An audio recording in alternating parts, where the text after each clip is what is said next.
Le journal des journaux, la revue du web. Le journal des journaux, la revue du web. Quelles sont les images et informations qui ont enflammé la toile? Réponse dans la revue du web avec Marie-Aimée Batomo qui est là, comme à l'accoutumée tous les mardis. Bonjour et bienvenue Marie-Aimée. Bonjour Marie-Claire. Alors, beaucoup d'informations sur la toile ce matin. C'est exact. Nous sommes tout de suite. Téléspectateurs de Vérité TV, auditeurs de la Sources Radio, bonjour. Et merci de votre patience, de toujours attendre 9h10 pour vous informer. Très heureuse de vous retrouver ce matin. Dans cet amour, permettez-moi de vous livrer les informations collectées sur le net. La revue du web de ce matin s'ouvre avec le site Cameroun Web. Le média en ligne fait état d'un drame à Douala. Un homme décapite sa femme, autant pour moi, dans une cour d'école. Depuis quelques semaines,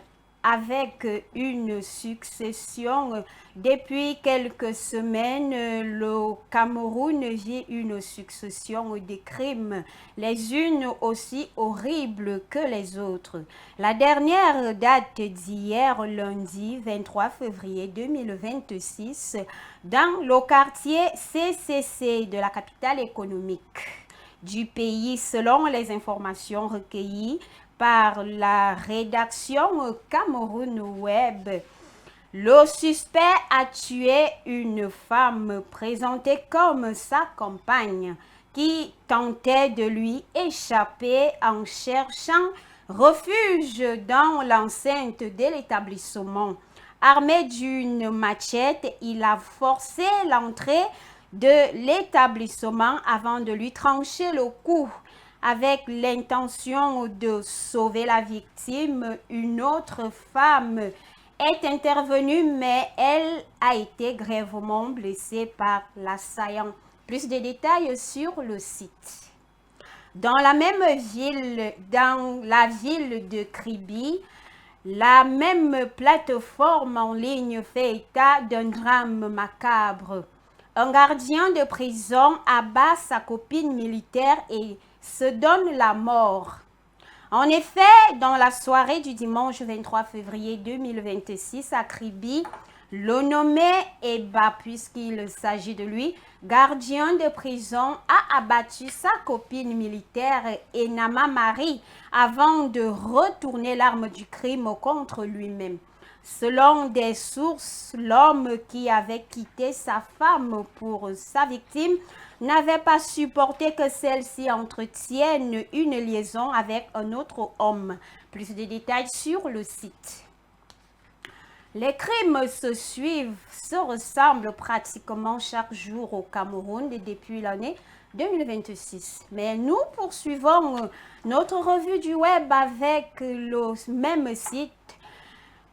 Au quartier Mimboman, dans la ville de Yaoundé, une jeune femme meurt en voulant sauver un homme.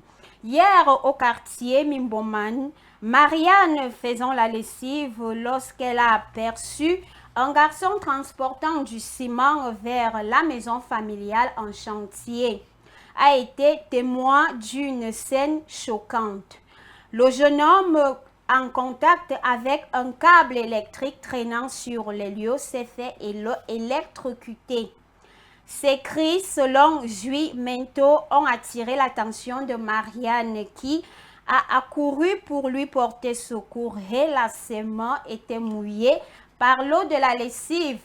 Elle a tout de même attrapé le jeune homme pour le dégager. Malheureusement, elle-même s'est fait prendre à son tour par la violence des volts. Elle est morte sur le champ, mais le garçon a survécu. Plus de détails sur le site. Au quartier Oza, toujours à Yaoundé, une femme filmée en train de voler dans un salon de soins.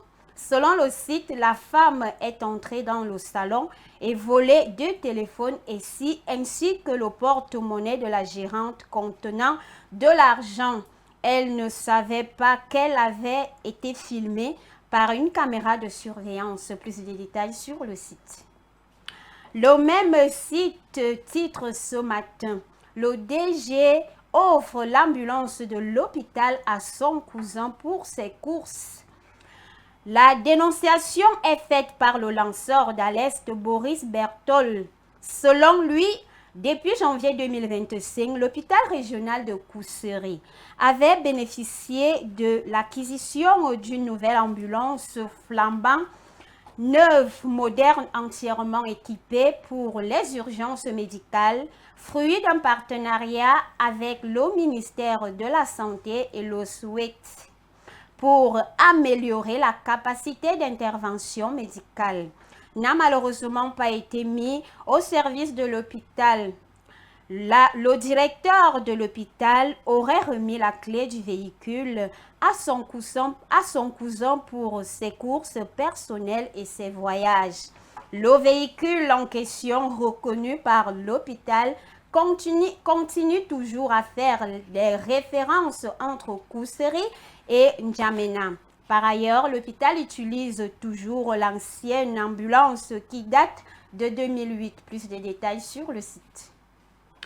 Ce matin, le site Cameroun Web dénonce également l'immoralité dans la ville d'Onfou. Il boxe violemment sa propre maman. Le nommé Adalbert Zambo, puisqu'il s'agit de lui, est sur toutes les lèvres ce matin. Ce malheureux a roué de coups de poing sa propre maman, la laissant partiellement aveugle.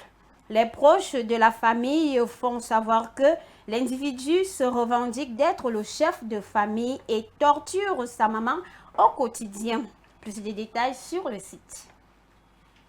Hors de nos frontières, la plateforme numérique Le Matin titre « L'office tue 4 personnes dans son lycée. Le père finit au tribunal ». Le père d'un adolescent américain qui avait tué 4 personnes dans son lycée est jugé pour meurtre et homicide involontaire. Selon la loi, il lui est reproché d'avoir ignoré des multiples signaux d'alarme concernant son fils, en particulier de lui avoir offert un fusil d'assaut avec lequel il a commis le crime. Bref, il a failli à son devoir de père qui est d'éduquer et de condamner avec la dernière énergie des comportements jugés barbares de son fils dès l'entame de son éducation.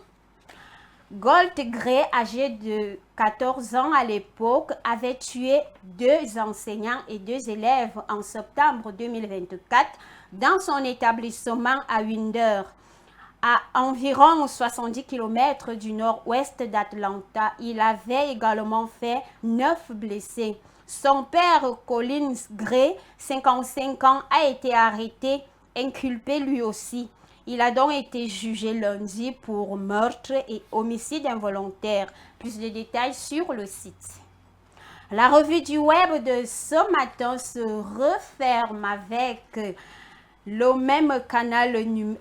Non, la revue du web de ce matin, autant pour moi, se referme avec le canal numérique SIA. Au Mexique, le baron de la drogue, Nemesio Oseguera, alias El Mencho, tué par l'armée. L'armée mexicaine a tué dimanche 22 février 2026 le chef du cartel Jalisco, nouvelle génération, Nemesio Oseguera, puisqu'il s'agit de lui, lors d'une opération militaire visant à lutter contre le trafic de drogue dans la localité de Tabalpa, dans l'état de Jalisco, recherché par le Mexique et les États-Unis depuis quelques mois, qui offrait jusqu'à 15 millions de dollars pour sa capture. Sa mort est l'une des plus grandes victoires dans la lutte contre le trafic de drogue. Cependant, sa mort a entraîné le chaos dans plusieurs États du Mexique. Voitures incendiées, routes bloquées, meurtres, enlèvements. Les partisans du cartel vengent leur chef. Les habitants sont priés de rester à l'abri. La présidente mexicaine appelle au calme. L'armée a déployé 2500 soldats dans l'ouest du pays.